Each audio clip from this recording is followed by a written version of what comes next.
3 মাসের বেতন দিয়ে তাকে স্থায়ী কর্মচারী হওয়া সত্ত্বেও 3 মাসের বেতন দিয়ে দুর্নীতি দমন কমিশন যাকে চাকরিচ্যুত করেছিল এবং তার এই মামলা নিয়ে আমরা 2022 সাল থেকে লড়াই করছি। তার ওই চাকরিচ্যুতি আদেশের বিরুদ্ধে চ্যালেঞ্জ করা রিট পিটিশনে যে রুল নিশি জারি করা হয়েছিল সেই রুল নিশি আজকে চূড়ান্ত শুনানি শেষ হয়েছে এবং সেটার রায় ঘোষণা করা হয়েছে।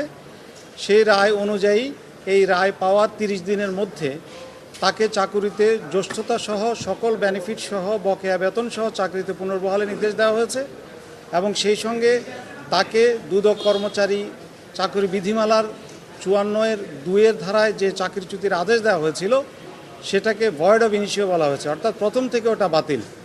এবং এই ডিক্লেয়ার করা হয়েছে মাননীয় আদালত কর্তৃক যে ধরে নেওয়া হবে যে তিনি সবসময় চাকরিতে বহাল ছিলেন, এভাবেই তাকে ট্রিট করতে হবে।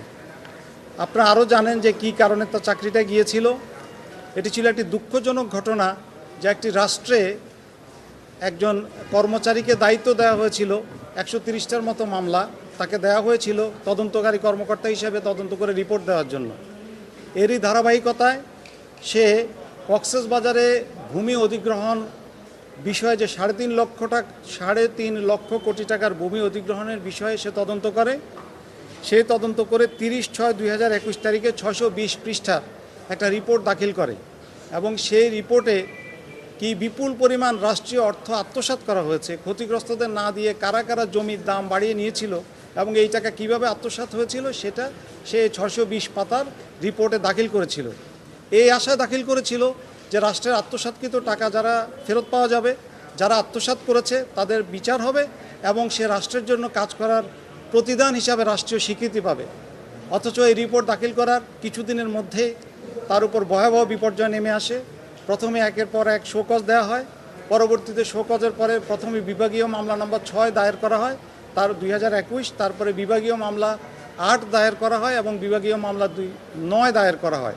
8 এবং 9 একই তারিখে দায়ের করা হয়, 6টা আগে দায়ের করা হয়। এই মামলাগুলো দায়ের করা হয়েছিল দেশের ইতিহাসে অনেক বড় একটা স্ক্যাম। 620 পৃষ্ঠা রিপোর্টের মাধ্যমে রাষ্ট্রের কাছে এবং দুর্নীতি দমন কমিশনের কাছে জমা দেওয়ার পরে অত্যন্ত দুঃখজনক সে অনেক সেন্সেশনাল মামলা তদন্ত করেছে। যে মামলাগুলোর মধ্যে আরেকটি অন্যতম মামলা ছিল রোহিঙ্গাদেরকে এনআইডি এবং পাসপোর্ট দেওয়ার ক্ষেত্রে দুর্নীতি এবং 20টি মামলাও সে দায়ের করেছিল।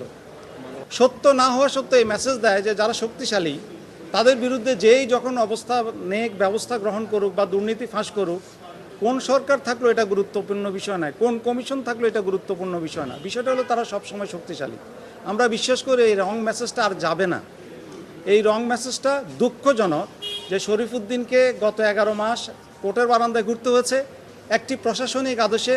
বর্তমান দুর্নীতি দমন কমিশন, যেটা 5ই আগস্টের বিপ্লবের পরে অভ্যুত্থানের পরে জনগণের আশা-আকাঙ্ক্ষার প্রতিফল হিসাবে সৎ মানুষদের দ্বারা গঠিত হয়েছে, তারাও অন্তত এই 11 মাসে এর কষ্ট, এর অমানবিক জীবনযাপন কিছুই কনসিডারেশনে নিয়ে তাকে পুনর্বহাল করেন নাই।